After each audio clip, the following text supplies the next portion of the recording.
the cat keeps showing up outside of the house. That's true. But the time inside the house is moving slower, I think.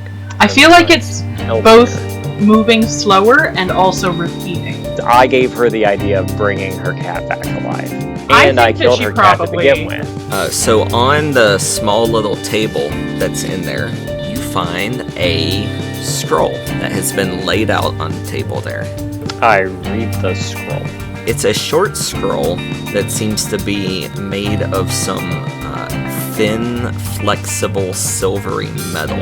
It's got a dark ink on it. The author, one Atmox of the great city of Kalud, describes how these rituals can be twisted to relive a portion of one's life. Burning chains fill your sight, and you smell a black, acrid smoke.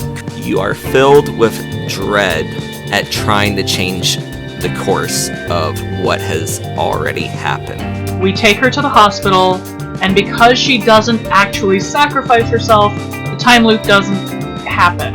It unhappens. I'm gonna continue stabbing this lady. And then you see bright chains wrap around Cindy's arm and burn it off.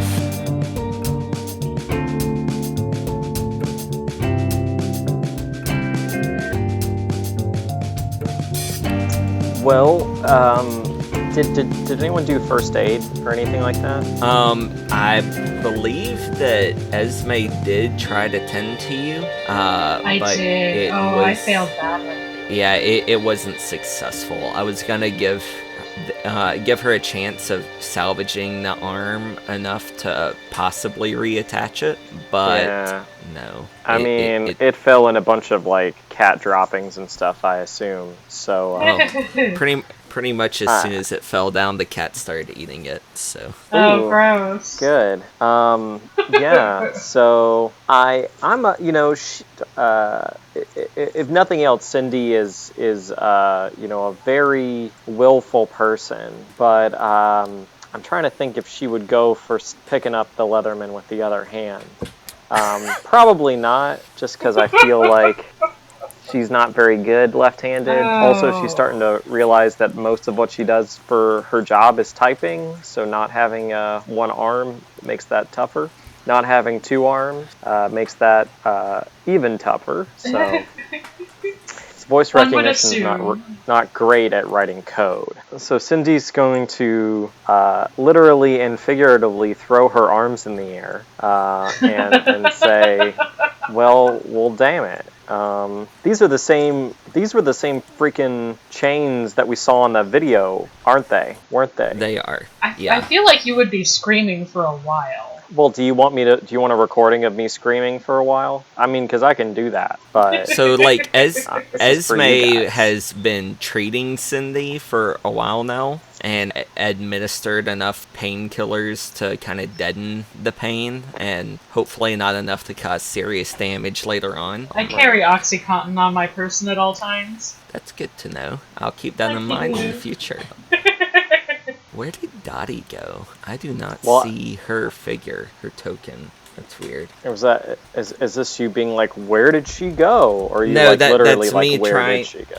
I'm trying to figure out where this token went, because I'm not seeing it anywhere. Evaporated into the ether. Yeah. I'll find something for it. Just get a bigger cat. Yeah. So it's, according to the TV news now, it's about 11:30. Cindy, or Esme, when you were treating Dottie, when you were treating Cindy, rather, you realized that Dottie must have taken the scroll from you at that point while you were distracted and has been reading it. Oh dear. She has these, like, pearl-rimmed, bifocals, that she seems to have dug out from somewhere and has put on. You notice, like, as she's reading it, the glasses seem to be, like, glowing a little bit. Almost like when you look outside at night and you see a cat's eyes glinting in the sun or in the darkness. That's probably not good. Okay. Is this a cat people situation, or? What? Well, I think Jeremy was hinting at the glasses being special. I mean, because we saw the scroll earlier and it didn't have any writing on it. So maybe I those read it for glasses. 2 hours? That is right. And if I scroll down in the description, it says what it says. That's right, of course. Yeah, I don't know. Well, I feel like maybe okay. So the scroll explains Jeremy, like how are to you make being time just repeated. poetical here with the glasses, or is this something? It seems like it's something. I'm going to snatch the glasses off of her withered face. Stab her in the eyes. I'm not going to do that. It's the only way. It's not. I'm pretty sure. I hope. She looks at you and says, "Oh, why would you do that? Give me my reading glasses back. No! I need those to help remember everything." What do you mean? What? What do you... I'm gonna need some clarification there, Dotster. Hey, we could go into business together, you know? If these reading glasses really help you remember things, I got a market. There's a couple of markets right here in town that would be dying to sell that type of product. Dying or killing? Here we go. There's Dottie. Am I actively bleeding? Are you actively bleeding? No. When the chain sheared off your hand or your arm, it was like burning. So they are cauterized. It's very thickly scarred in places as well, as if you had been touched by a hot brand. Oh. Y'all also notice that at some point while y'all were distracted, she dug a sundial out from somewhere. Where were you even keeping that? Where's the sun? Sun can't get in this house. It is a massive sundial, probably 4 feet in diameter. Yeah, the gnomon, it looks like the talon of some huge creature that is pointing up out of an angle from the center of the sundial. There aren't numbers on the sundial. Instead, at least if they are numbers, they're not in any sort of numerics that you recognize. Numerals, rather, not numerics. I wasn't going to say anything. What is she doing with it? Like, it looks like she's getting ready. It's what time did I say it was? 11:45. It is 11:45 here in the house now. And it looks like she is waiting for something. She has the scroll in front of her, and she has the sundial. And Esme, since you read the scroll, you realize that part of the casting of the spell is that she has to ritually throw herself on this sundial. Oh, this is gonna be gruesome. I'm gonna let it happen, though, because then So my theory, as I believe I explained last time, she has to actually do this, because she has already done it, so it has to happen. But if I save her and drag her out of the house during what the GM assures us is a reset period, then it can both be done and not done, and maybe it will break the spell, I guess. Although the GM has also assured me that that's not how it works, so we're all probably going to die. His laughter is not reassuring at this stage. Time is weird, man. Oh man, I don't know. I mean, so I turn to Esme and be like, Esme, like you said, we gotta let this bitch do what she's gonna do, I assume, because what she's about to do is make this reset happen because she's so bummed about her cat. So we know that she does it because she did it. Right. So what is the point of us? There's no point in intervening. There's no point in much of anything, but here we all are. I guess there's no point in intervening unless there is. I turn to the lady and be like, "Hey, your husband and you were happy together, weren't you?" Oh, I was never married, dearie. I thought there was something about your archaeological partners. So when she went, like what you learned about her archaeological trip is that she went to Burma, I think I said in like 78, and she was the only person to return from that trip. That might be what you're thinking of. That is what I'm thinking of, I guess. Yeah.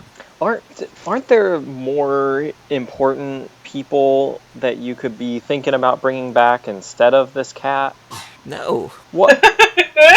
What about JFK? What about JFK? You love JFK, right? Who was JFK, Theory? You know, John F. Kennedy Jr., the president. No, Penny needs to come back. This is how I get to spend more time with Penny. I never spend any time with this Junior. Yeah, well, what about Jim Morrison? You spend time with Jim Morrison, right? What? You know, the Doors. You know the Doors, right? Wouldn't it be great to have more Jim Morrison in your life? She looks up at the clock and it says 11:50. Well, as I mentioned at the beginning of our last episode, Jeremy loves nothing more than to watch us wait. So I'm gonna go to the deli and get a sandwich because what the fuck else were we supposed to do? I don't know. And then you're gonna come back and no time will have passed because time flows differently outside. That's great, isn't it? More time to eat my sandwich away from this bullshit. So I'm leaving to go get a sandwich to replenish my fluids. You know, sandwiches don't exactly replenish fluids, right? I think if they got lettuce on them. Yeah. Lettuce is not a fluid? John, do you think lettuce is a fluid? Who has the PhD here? I do! Wait, you mean in-game or in person? Either. I mean, you do. You have a doctorate, I guess, as a doctor.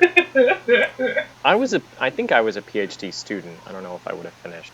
That's probably an important character beat that I didn't get, did I? It says you have a PhD in philosophy. Yeah, I'm pretty sure I have a PhD. Yeah. You're both overly educated. Right. Overly? You can no longer find a job in this economy because you're too educated. Yeah. Jeremy, God. Oh. Now I'm too depressed to play this game. No, we have to think about, existential horror to make the rest of our lives more appealing. Exactly. I don't think that's how that works. Dottie begins Jeremy, performing. Let me stop yes. you. Let me stop you. Is it 11:56 now? You're going to give us a time update? It's 11:56, 78. 78? Did you 78, say? Yep. 78. So, What? Dottie begins... They're only 60 seconds. Dottie begins speaking backwards. Great. Can I speak backwards too? If you really want to, make a roll for it. What would that be? Let me check. What's the speaking backwards roll? I think that would be unnatural, maybe. I just realized by reading the spell that this means that Dottie has at least 29 power. That's really... Okay, never mind. Anyway, so Dottie... Dottie begins... Blorp blorp. That's what I say when I'm trying to speak backwards for no reason. Dottie begins speaking backwards, reciting... Did she have to roll for it? No. Reciting the propitiation She already rites succeeded. For a Forgamon in reverse. What are either of you going to try to interfere in this? Nope, I am not, because I already didn't. I've got one arm to spare, so I might as well do something, right? I don't know. I mean, I'm gonna yell at her and be like, I don't know. Okay, so Dottie keeps chanting, and the midnight hour approaches. She flings herself onto the sundial. The talon bursts through her back as she plunges on it, and she gasps one last time, "I'll see you soon, Penny." Gross. Both of you make sand checks. Why? Because you just saw someone commit suicide in front of you. Well, I fail, as per use. It's just gonna be one sanity for failing. So you both lose one sanity. Yay. John, I want you to make one more sand check. Well, I failed that one too. So as the smell of blood hits the air, you have it's almost like deja vu, Cindy, and like the smell seems familiar. You remember, and it's almost like you're hearing phantom sounds of some giant machine whirring down deep below the earth. So because you have amnesia, whenever you lose sanity, you're supposed to make a second roll to see whether or not that triggers. So I'm not going to have it to where you're forgetting what's happening. I'm going to have it so that you're remembering something that's happening in bits and pieces. So that's what that is. You're like, Cindy is almost like you're experiencing two things at the same time. Like you're having a sort of flashback while you're seeing Esme struggle to try to pry Dottie's corpse off, or her body rather, off of the sundial. Is that what Esme's doing? Yes. That's what she said she was gonna do. And So- I'm trying to save like this I hear stupid woman. machinery deep underground. That's like all of the hair is standing up on like you're covered in goose pimples and all of that. You know, like there's something very uncanny about what you're experiencing. You almost feel like you're on the verge of remembering something, and then Esme yells at you to help, and you snap out of it. Okay. Well, what are we gonna do now, Esme? As y'all are talking, you start to see Kat slow down and begin to trace backwards, and you feel yourself being pulled or pushed by some invisible force, slowly at first towards the doors. What do you do? I'm fine with that. I'm going to carry Dottie as well as I can and just sort of move in that direction. I help to whatever extent I can. Okay, yeah, so y'all grab Dottie and you steel yourself to because Esme, you recall before when you were trying to push Dottie through the door, it was almost like some invisible force was keeping her inside the house. And you feel some resistance, but then there's a ripple and you're able to pull her out. Okay, What do you do? I'll take it. Leave. I am fucking off in the direction of our choice. Are you going to try to do anything with Dottie, or you just... I'm gonna pull out my cell phone and call an ambulance. She can afford it, right? I mean, you can do that. I mean, I'd like an ambulance too. If if they're having a 2-for-1 special. Oh, I forgot to do that. Let's back up just a moment. Cindy, Okay. as you and Esme are pulling Dottie through the door, you see your severed arm lift up off the ground and come flying towards you. What do you do? I catch it. So you reach out to try to catch it, and it evades your grasp and slams into your forearm, and you feel it slowly reattaching itself as time flows backwards. I imagine that this hurts. I imagine you need to make a sanity check as... Hey, I passed this Okay. one. Yeah, Hey! So it's cool. Situation normal.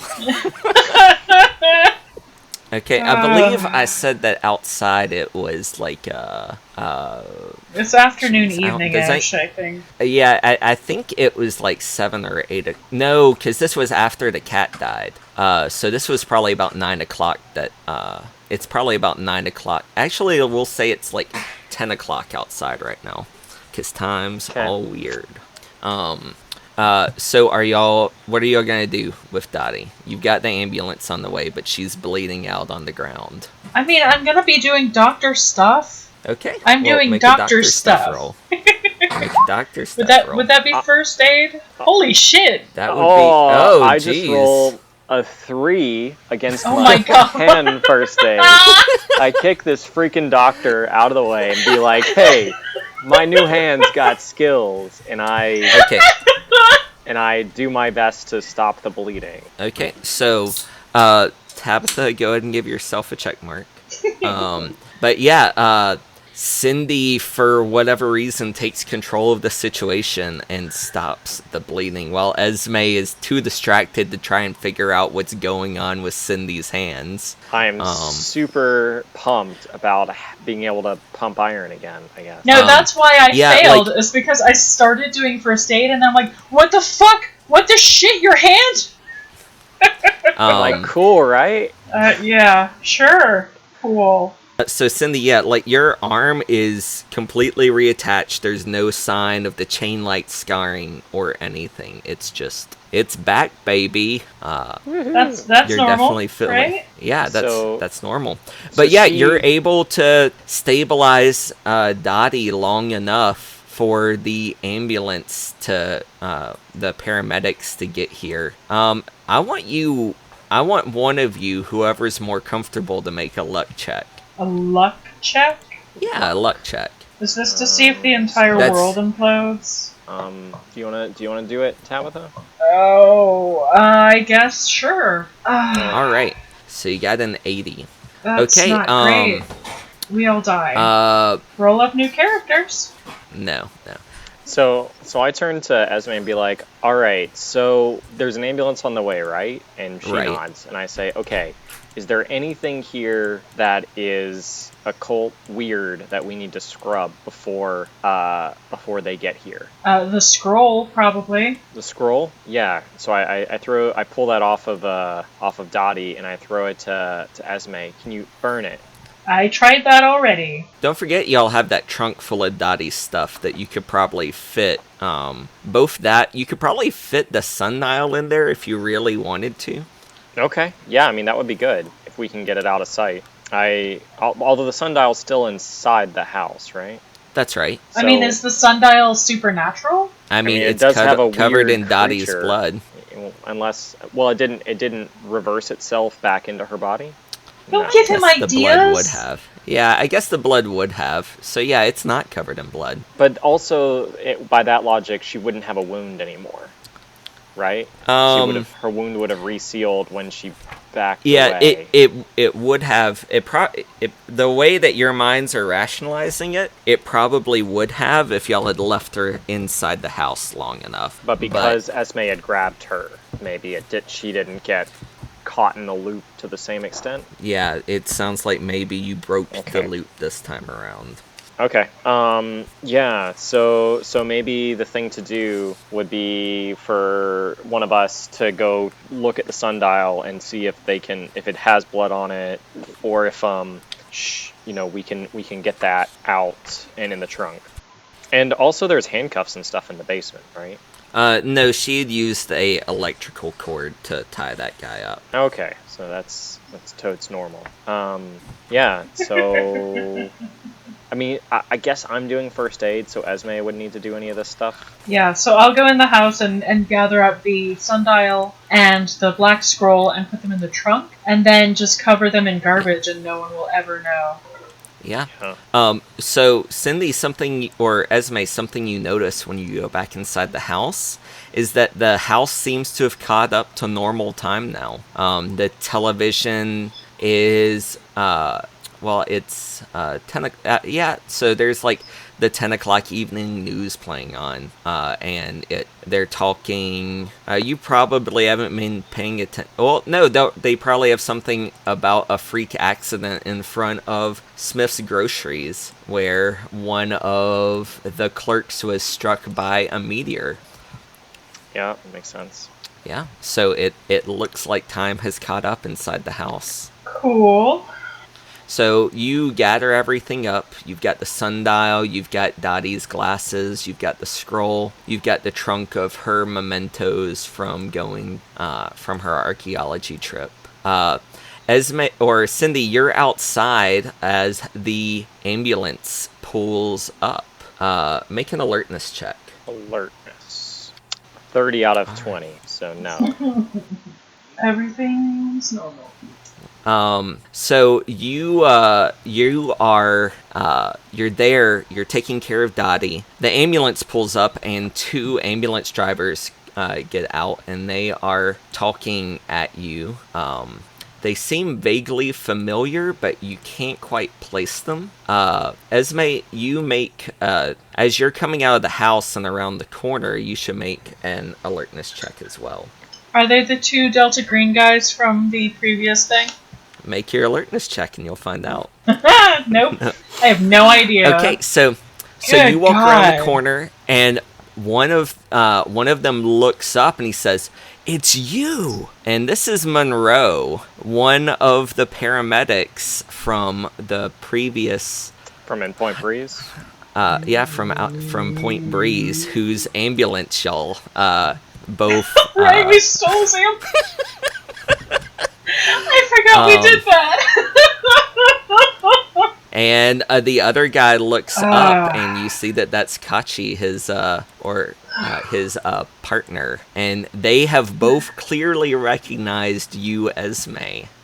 They didn't really recognize Cindy because they didn't interact with Cindy before Cindy was in the suit, but they interacted with you a lot before you put your suit on. Mm-hmm. So they definitely recognize your face. Okay. What do you do? I breeze right past that. I ask, I say, this old woman is severely injured. I need to get her to a hospital very quickly. Yeah, you're right. And y'all need to stay here till the police get here. So they're where's our ambulance at? Oh wait, no, What they ambulance? found the ambulance already. Never mind. Yeah, they would have found that. We didn't hide it. Yeah, we just dumped it. They found the ambulance, but Kachi goes back to the goes back into the ambulance and is about to get on the radio to start calling backup. Okay. I yell at them, "There's a dying woman here. Isn't that your priority?" Monroe is working on her. He's about to get her on the stretcher and get her into the ambulance. So he's going to get her on the stretcher by himself? She's a pretty thin old lady. Kachi, what are you doing? You hear sirens off in the distance. Son of a bitch. Alright, we gotta go. Alright.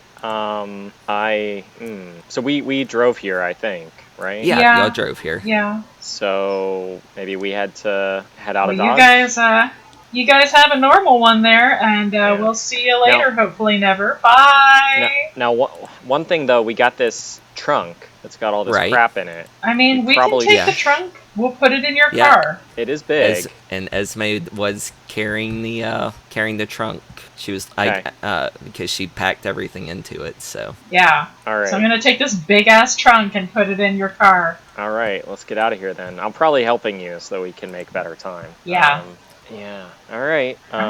So we get out of there. We head up to our car, which I believe is up near the shop, and then we are going to try and get to Main Road. I'm gonna get a fistful of mud and smear it across the license plate. All right. And then get in the car. Yeah. It's probably too late. Idea. But I mean, they don't know our license plate, so that might draw attention. Okay, so let's see, how are we gonna do this? So I'm driving. Yeah. So I'm gonna use my driving skills. Let's see how they are.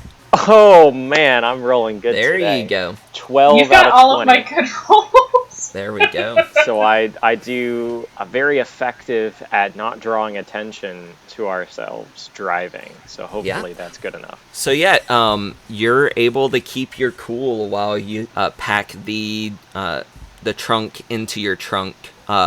Cindy, you're able to get a marker and change part of your license plate number. It definitely wouldn't pass up under direct scrutiny, but if for some reason someone was got a picture of your photo from a distance, it might help at least keep you hidden for a little while anyway.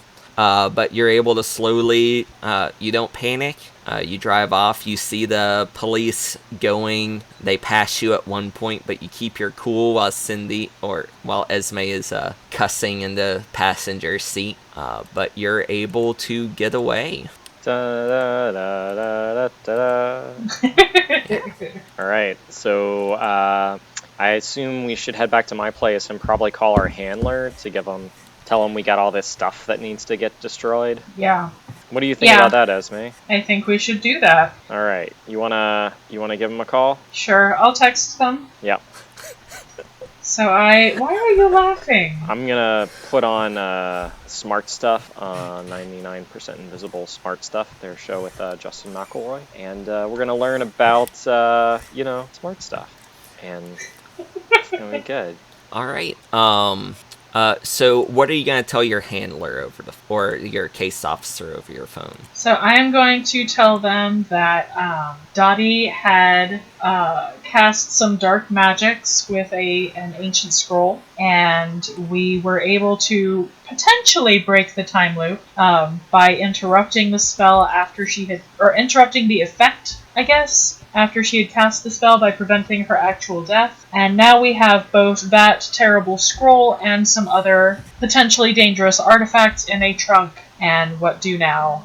She is going to give you the directions to another drop-off site in the middle of the wilderness. Another several-hour drive this time it's in Ohio. Okay. Where in Ohio? At Pymatuning State Park, Tuttle Point. Okay. It's a several-hour-long drive. Is there anything that you guys want to do while you're driving? So Esme, well, let's do a little, our thoughts on whatever happened here. Honestly, I'm just glad we didn't all die. Although we might still. So. Right. So this lady got all these rad artifacts in the 70s. Yeah. And then she doesn't use them to, get rich or, bring back, I don't know, Hitler or whatever. But she does use it... What? What? Why would she bring back Hitler? Who knows? I'm just assuming she's not a nice lady. Why would you assume? She didn't let me stab her. So... I'm driving here. You can't be yelling at me while I'm driving. So I can do whatever. I swerve a little bit. Oh no! See this new arm? It's a little shaky still. All right. It's your old arm. Let me finish my thoughts here. Why did she wait so long to use this stuff? So my question here is, why was Hitler your go-to person for someone you would want to bring back? She said she didn't like JFK, so I mean. So obviously Hitler? Obviously Hitler. I mean, that's the internet these days, right? What? You don't like my thing, you like Hitler. All right. So from what I understand, it only gave you the ability to relive portions of your own life. So if she had never met any of these luminaries, or, absolute monsters, as the case may be, then she wouldn't really have the opportunity to resurrect any of them. Okay, yeah, I mean, because it gives you this little bubble. So it's so in an ideal situation, you have a really pleasant experience and you get to live through it over and over again, right? That would be one. I mean, okay, but there's also the part there where it potentially destroys all of existence. So I feel like a mentally sound person would look at that part of it and say, you know what? Maybe no. Maybe I don't do this. I think the only reason she, lost that sort of common sense response to it is because she's very old and has dementia and is operating more on emotional response than on having thought this through. Yeah. So okay. So she's always sort of had in the back of her head, isn't it crazy that we found this secret spell? But she always knew that would be bad. And then over time, it just sort of turned in her head to be I know this secret spell that that is perfectly fine to do if it's in. I feel like she was overcome by her grief for this cat. Although, anyways, moving past that, and she was not able to remember, there's a reason I haven't done this. She was only able to remember that she had this possibility. Is my thinking on it. Maybe she made the active decision, I'm old, I don't give a shit anymore, let's kill everybody. Maybe she did, I didn't ask. Yeah. No, well, I hope she's okay, I guess. I mean, I did try and stab her, so maybe I don't hope too hard. about that. I kind of like give her a little jab, be like, right. No. So what do you think Delta Green does with all this stuff we give them? What? Honestly, I try not to think about it. Probably plotting for world domination or something like that. I thought Hopefully they were, destroy it. I was like totes in on this. Like you know what? I do got something to tell you though. So Oh, no. like while the lady was like stabbing herself, I felt so. Have I told you the story about how I got involved with Delta Green? No.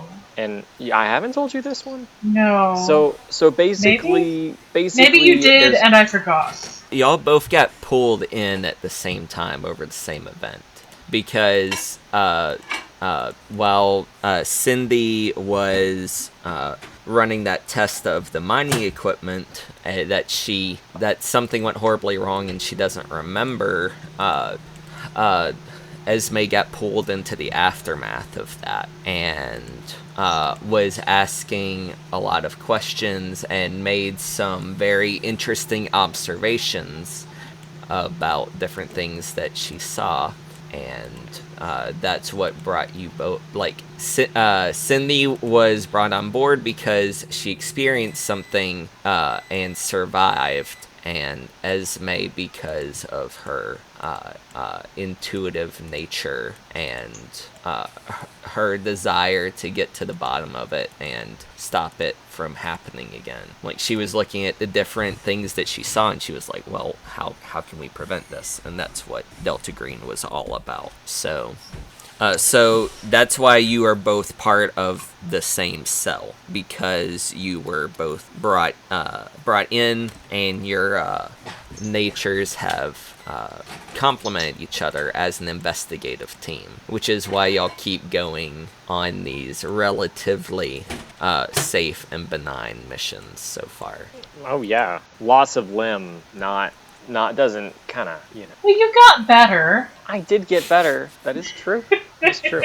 Well, anyway, so I'm talking to Esme. I'm like, yeah, so you remember, like, the thing that happened? And she's like, yeah. So I'm like, I felt like I felt connected to the robot that's still underground somewhere. I don't know if that makes sense. But I felt like while we were there, while time was getting turned back, that I sort of knew that it was out there still and, like, felt connected to it. Isn't that crazy? Yes. You're calling me crazy? Your words. I passed my sanity check. Okay. Actually, no, I didn't. I did not pass that one. Well, look who's driving, and I swerved the car a little bit. Not reassuring, but maybe there's a connection. Maybe you are starting to remember something. Yeah, maybe. I don't know. It's all pretty fuzzy. So yeah, I mean, so you want me to put on some tunes next? What do you want? absolute silence would be lovely. So there's the Max Richter album called Sleep. Is that what you're asking for? Sure. I'm not familiar with Absolute Silent. I put on From Sleep from Max Richter. Let me listen to that for a little while. Then I turned to her and be like, you know, this music is designed to go to sleep to, so let's hope it doesn't have its desired effect, right? And I sort of give her another little jab. I'm driving next time. Are we there yet? So yeah, y'all will get there eventually. We have to wait? Oh my god. Okay. Yeah, we have to wait the several hours in real life.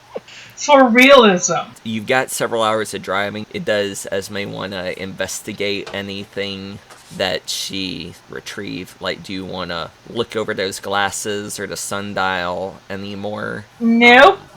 While you're on the way? No, Esme's good with her diminishing sanity as it is. So Esme is not curious at all about what any of that stuff is. Esme knows what the scroll is. She knows what the sundial was used for. She saw the weird shit going on with the glasses and wants no truck with that. She also knows, having played in previous Delta Green games, that the easiest way to survive with at least some sanity intact is to shut down that curious little voice going, "What is that?" and say, "It doesn't matter, turn it over, and hopefully it will be destroyed." Alright. And the GM says, "That is boring." And Esme says, "Okay, I'm taking a nap."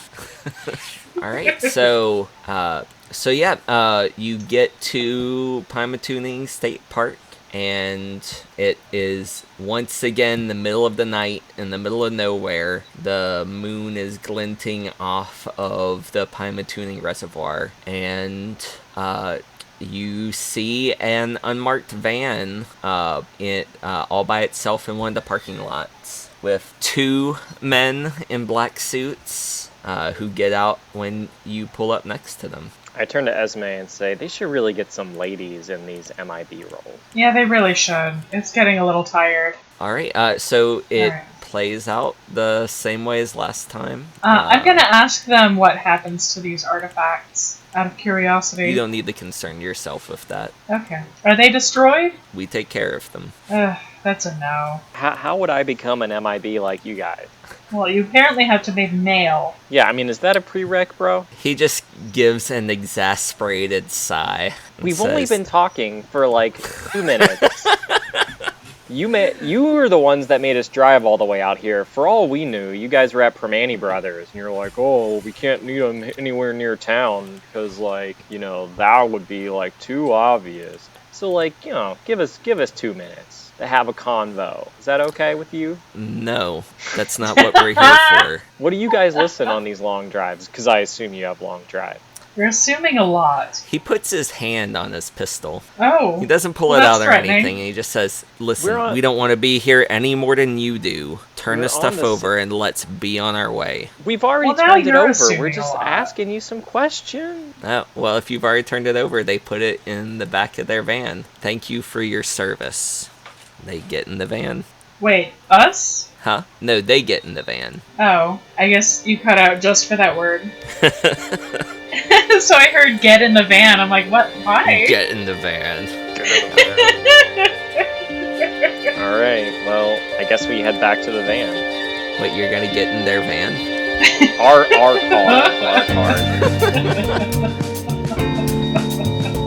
Jeremy is like, All right. oh, this is gonna get real interesting real fast.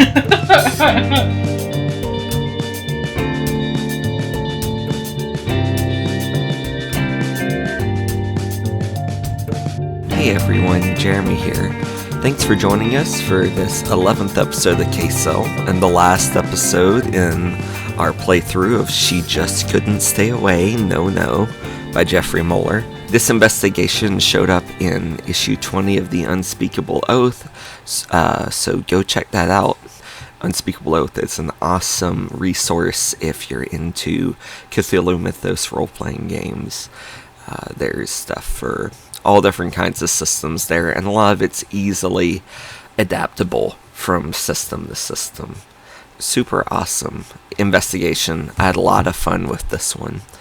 We're gonna be doing our playthrough of Observer Effect by Shane Ivey next. Really looking forward to that. Ready to share it with you guys. It was a lot of fun, so thanks again for listening. If you like what we do, you can check out some of our other stuff. There's John's website, jonathankush.com, where he has his research and film essays.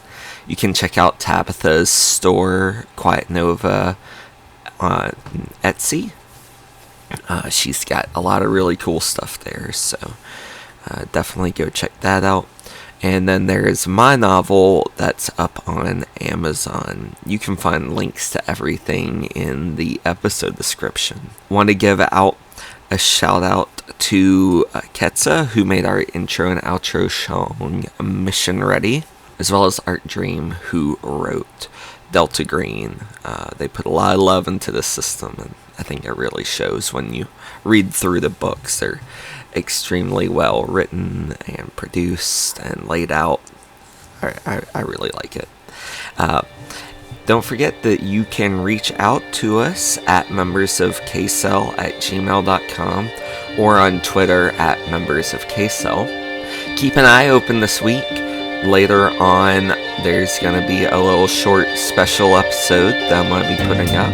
Just a little something that I think you guys are going to like. So I'll let y'all get back to the mission, and we'll be seeing you.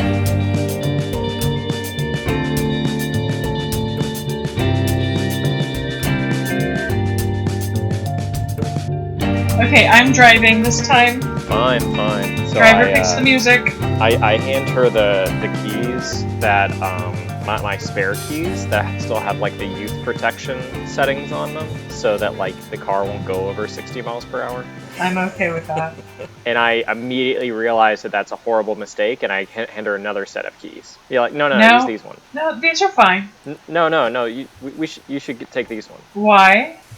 Because those I thought I would play a cool joke, and those ones make it so you have to drive slow. Uh-huh. It was gonna be funny. Okay. Why is that funny? It was gonna be funny for me, but then I realized that you wouldn't probably find it funny, and then it would take us an extra hour to get back. So okay. Here are the Does other. Does your car have cruise control?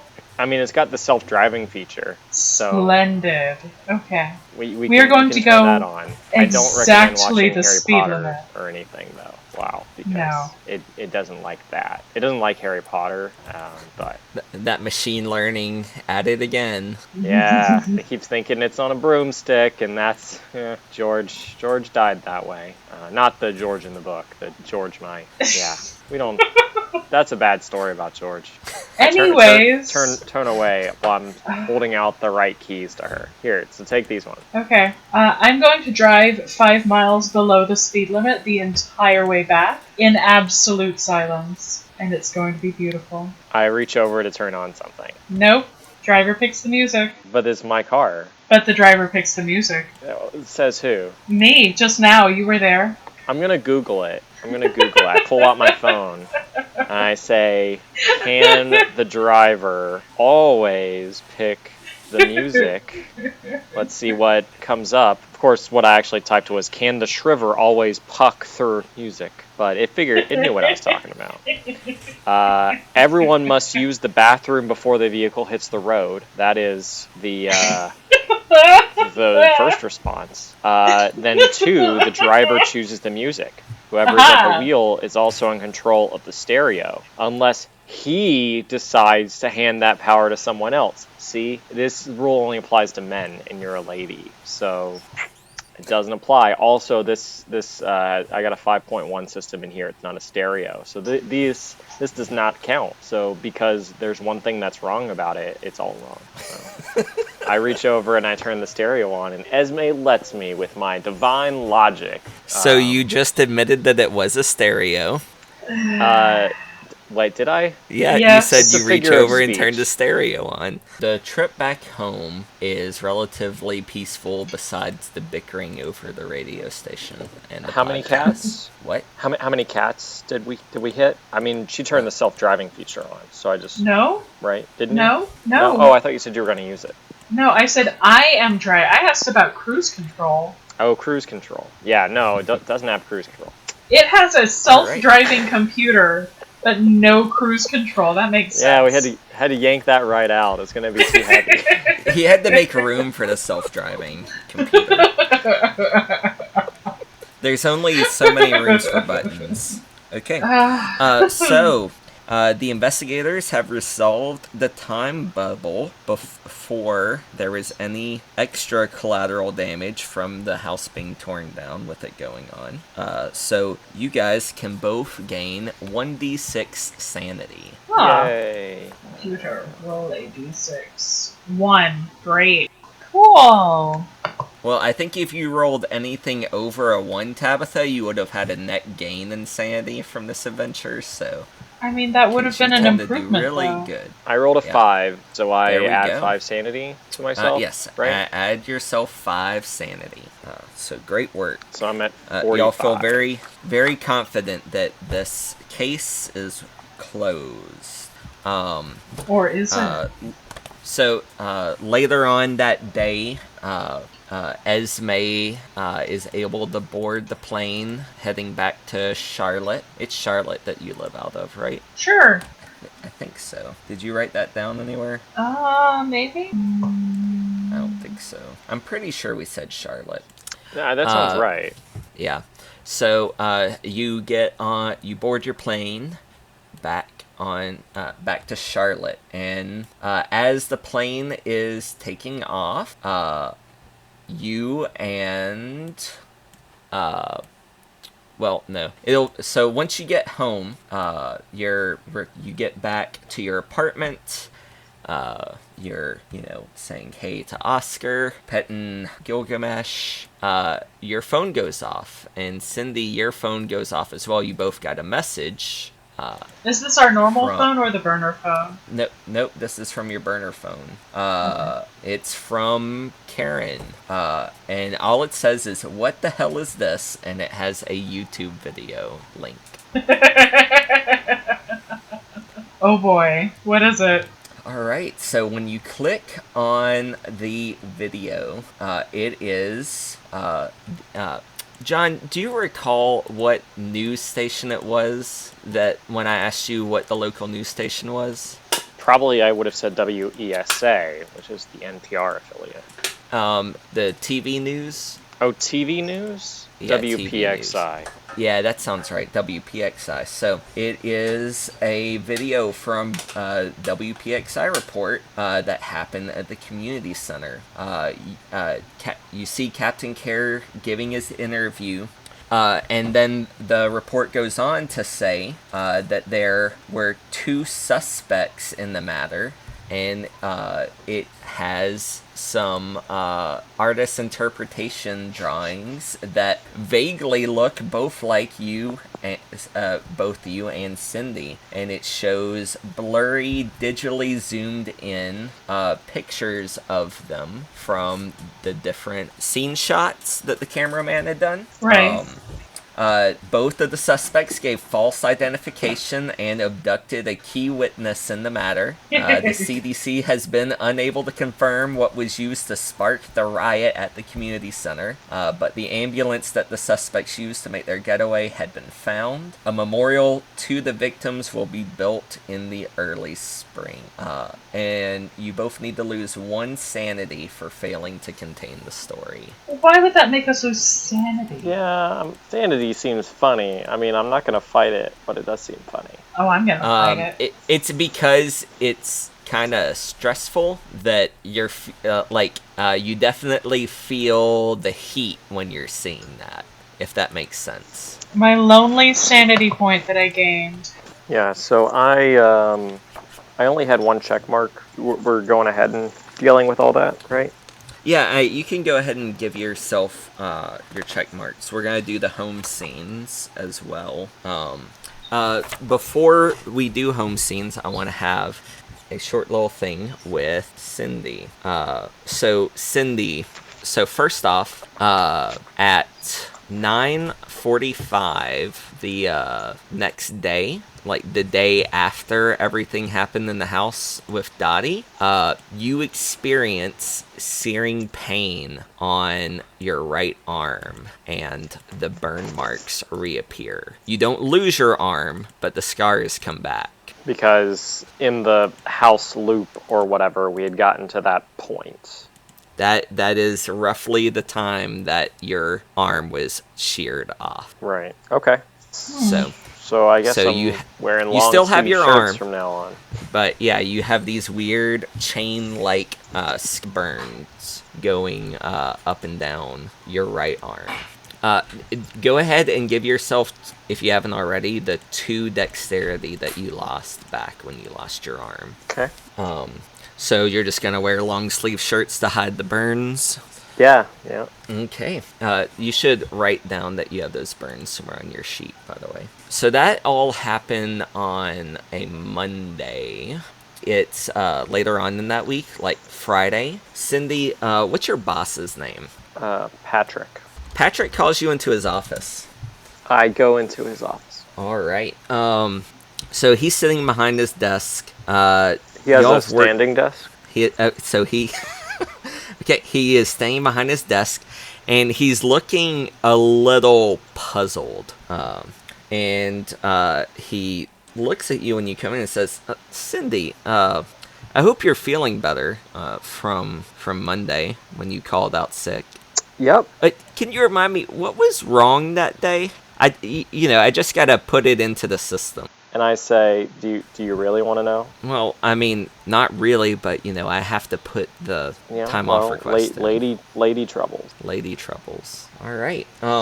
and these lady troubles were so bad that you couldn't come into work, but not so bad that you would go and get someone out of an asylum saying that our cars were at fault. Because, like, I just got contacted by the claims division, and they're saying that you told some representatives who let the insurance companies know that one of our test drive cars were at fault in accidents that we don't have any records of.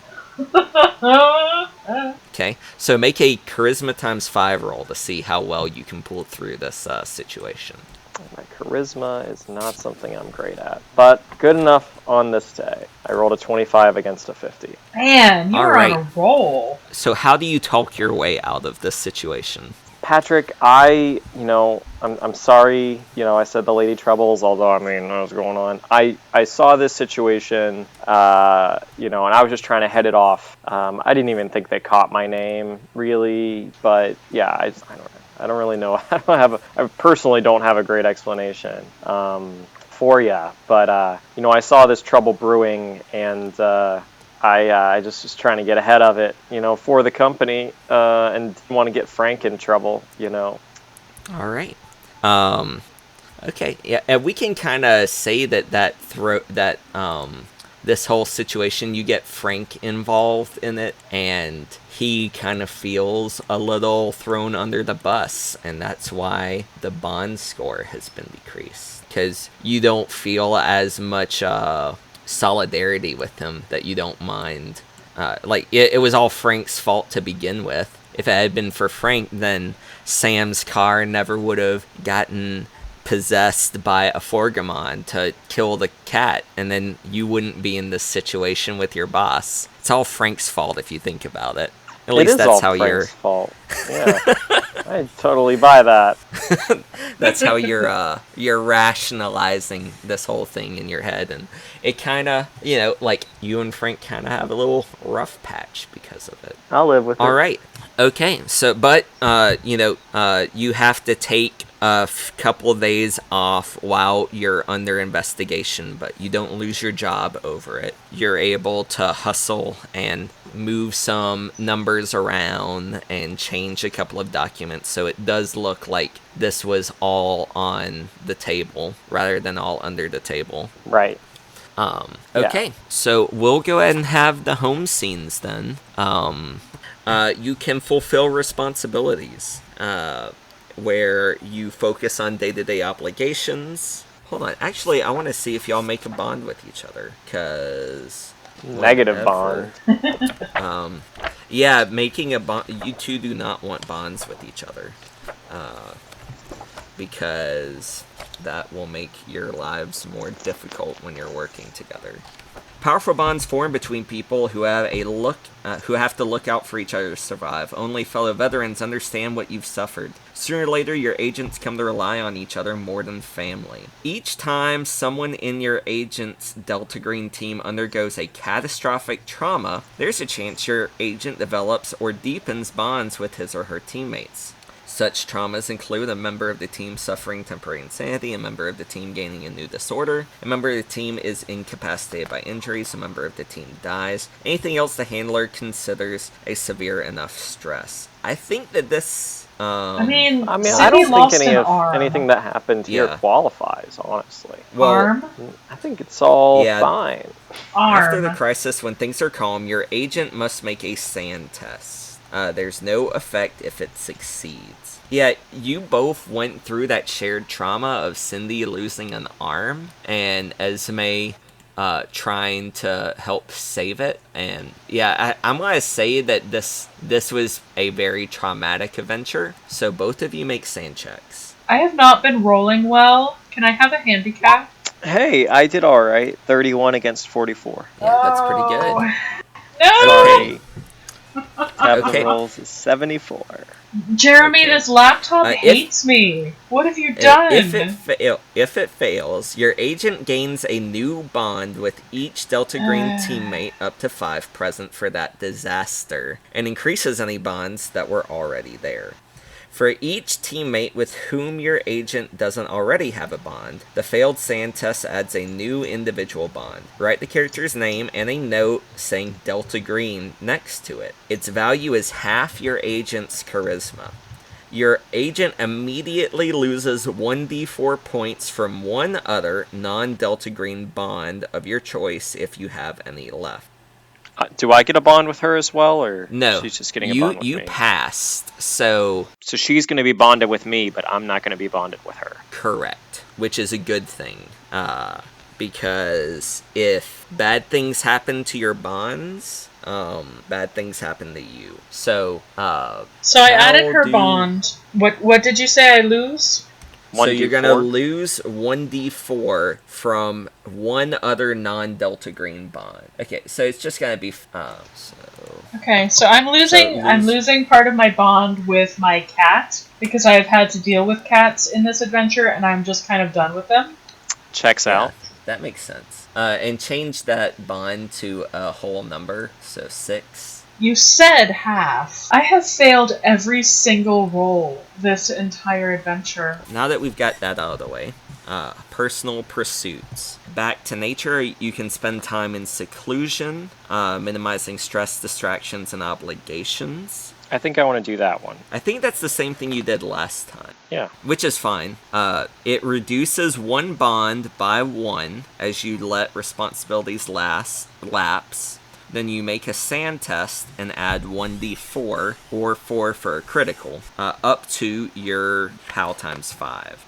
Alright, well, so I'm gonna lose a bond with the safety driver, probably. Okay. And then I'm gonna do a sanity check, you said? Yes, it's a sanity test. If you succeed... I did not succeed. You did not. Okay, so nothing happens. Nothing, okay. I'm probably going to spend some time trying to patch things up with my husband, with whom I think last time I kind of blew off a little bit. So you did, but you didn't lose any bond points with that. Like, if you want to fulfill responsibilities, you can, but it is not going to...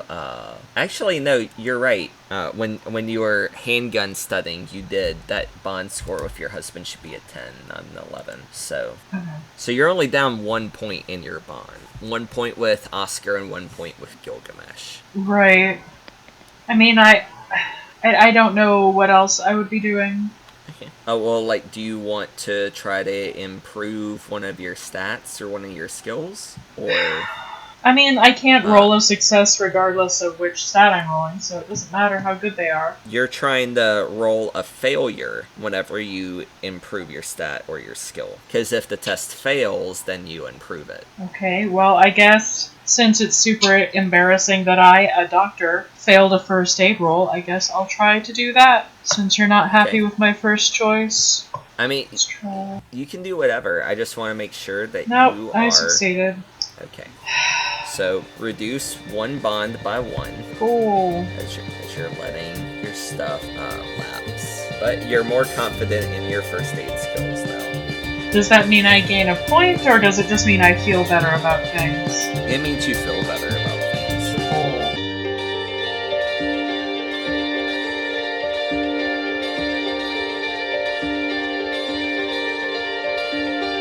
I was using it as a figure of speech. Oh, I see.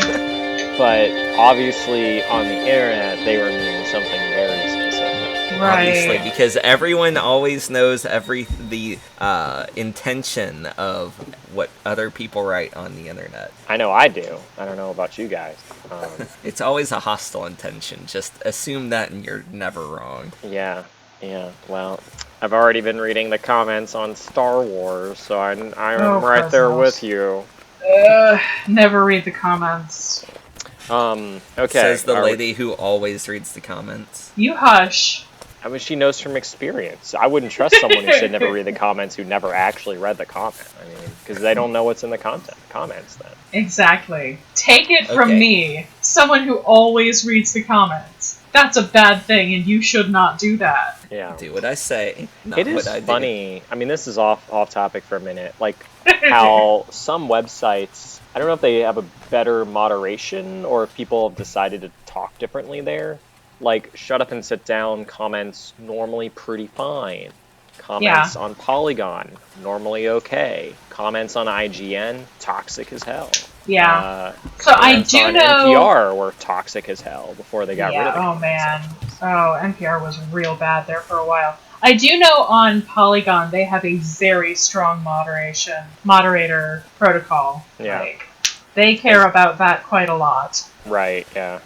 So, I can see them dedicating resources to it there. yeah. But, I think I think the difference is how much the people in charge care, and if they are willing to actually hire enough people to handle it. yeah, I was listening to some podcasts and they were talking about there are several like memorial sites and they had to hire moderators because people started shit talking the dead, literally. Yeah, yeah. So yeah. bad. Oh gosh, the Holocaust Museum in Berlin had to hire people to keep out the literal Nazis, so that doesn't surprise me. Or 12-year-olds who were pretending that they believed something, which is also the case. There's that too. All right, GM, what's in store for us? All right, so